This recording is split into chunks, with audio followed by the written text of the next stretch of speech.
Guys, we're back at the Whiskey Blendery.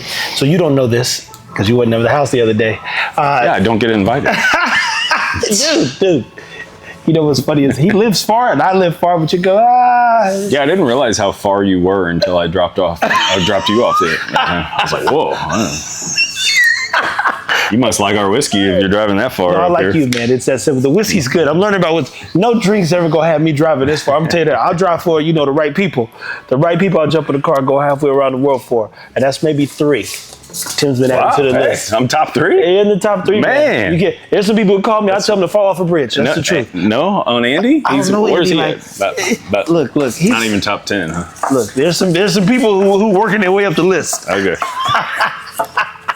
Here's the thing. This was the last of it. Cool, okay. Well, I'm guessing it's waxed and it's... This is business at the middle of business. Jimmy G was like, man, I think that Tim should consider doing a story time, adding a QR code, because I'm a nerd when it comes to whiskey and I love notes and his perspective.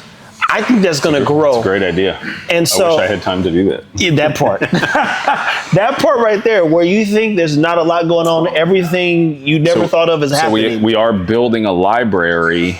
So we'll have a library on our website with an archive. Okay. So then every bottle we've ever had will be there, and then you can sort them by rise, you can sort it by all this stuff. So so then if you're like, oh man, what was the Super Bowl blend, or what was date night, why was that special, then log into the library, pull it up, all the notes on it, know what it is. So it's taking a while to do that. Yeah, we're redoing the whole website. So and how many bottles have you made since you've been in here? We started taking notes and tracking them about 50, 60, 70 in. So, but we've got I think over 200 logged. So that's 200 stories that people will potentially have access to. Yeah, you'll like this from a business standpoint and efficiency standpoint. So that's why if you've noticed the sale buttons, like if you go by bake sale right now, we've got incredible tasting notes by Richard.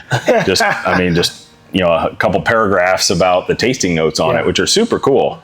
So we're going to use that, archive those buttons, and then just whatever we put there is then going to be automatically transferred into the library. So going forward, it's going to be automated to where every time we post something up, and once it's sold out, then as soon as it's sold out, then it goes into the library. Then you can always see what it is. So. And do you have one of the?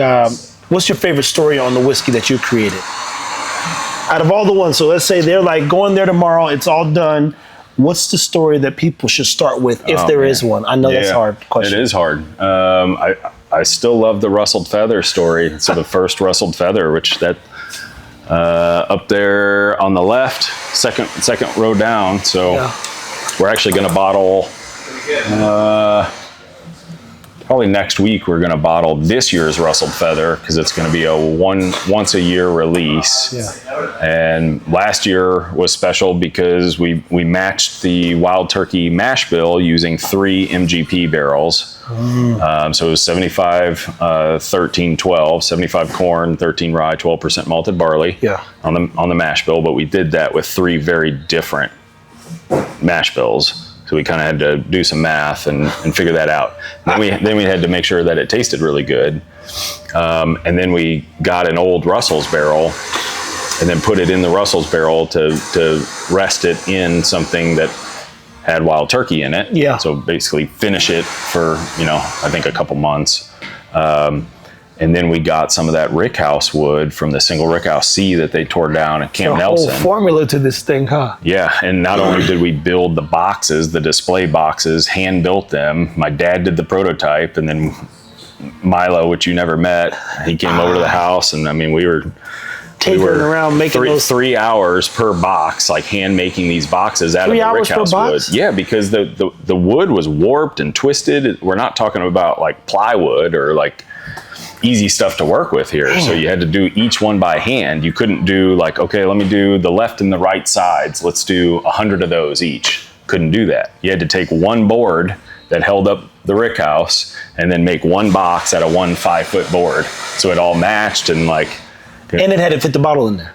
and it had to fit the bottle, and the door had to slide up and all that. So, but then we took some of the white oak rickhouse wood and cleaned it up, toasted it, and put that into the mix, and that added this tropical fruit note that didn't exist before. So it's such a good whiskey, and it's so unique, and you're drinking a little piece of the history behind it. So, Literally. And then we did custom labels for it and all this stuff. So it was like a 9-month project, which the story's super cool. And then we had such great ideas on it. And then I feel like we executed it well. Yeah. But that's one to where people are like, oh man, like this is next level. So this year's rustled feather is two barrels of MGP, but it tastes like old dusty wild turkey. Like it is so good. We actually, I don't know if you were here, Jamarcus, when those guys were talking about it, I gave them a little sample that we're sitting right over there. Yep. And yeah, it's lights out. And we'll probably only have close to 100 bottles, maybe a little more. And what's the price point on the bottle? $150.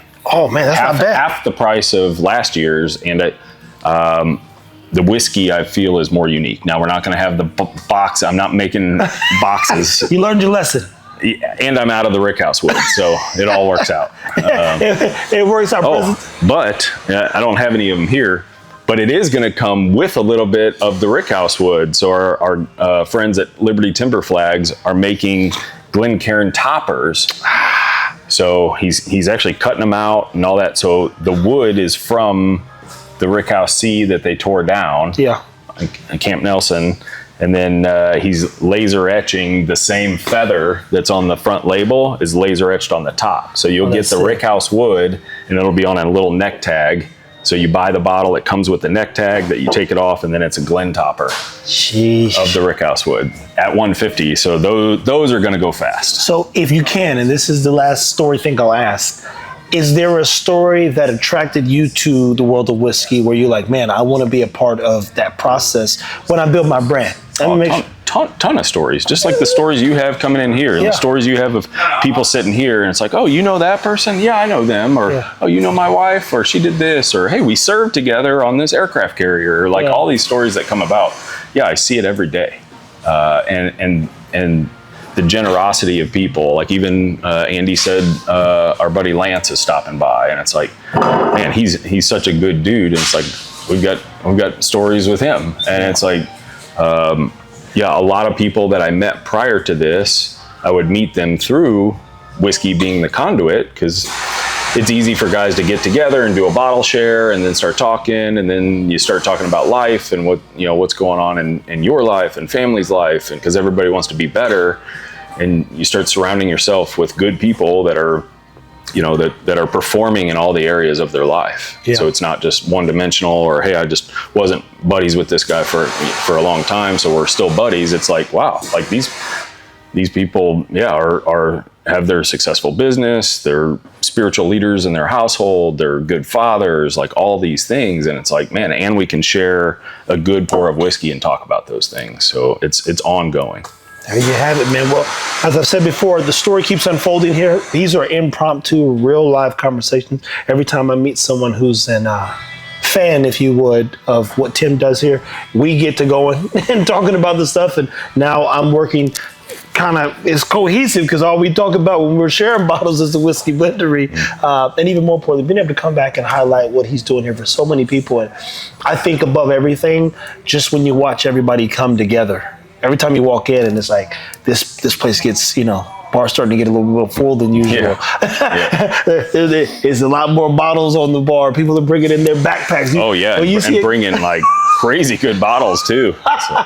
I mean, they come in here like, oh, everybody's here, perfect. I can see the excitement in some of the guys' eyes when they walk in here, seeing their friends, but they brought bottles and they're about to share everything. You go, oh, the day's gonna be a good day, man. So if you've ever considered, again, getting into whiskey, or finding some new friends, believe it or not, and learning. Find a whiskey group, a whiskey group that does certain things, whether it's meetups, whether it's charity stuff. They believe the same stuff you believe, and then most of the groups at least get together once a month, which is most people can spare a couple hours a month, and I mean, we'll even host it here. So yeah, consider all that, man. Event space, whiskey tastings, blends, all that stuff can take place here. All you got to do is contact the Whiskey Blendery. Go to thewhiskeyblendery.com. Yep. And there you have it, man. Reach out to Tim, guys. Keep it whiskey. Thank you as always for watching.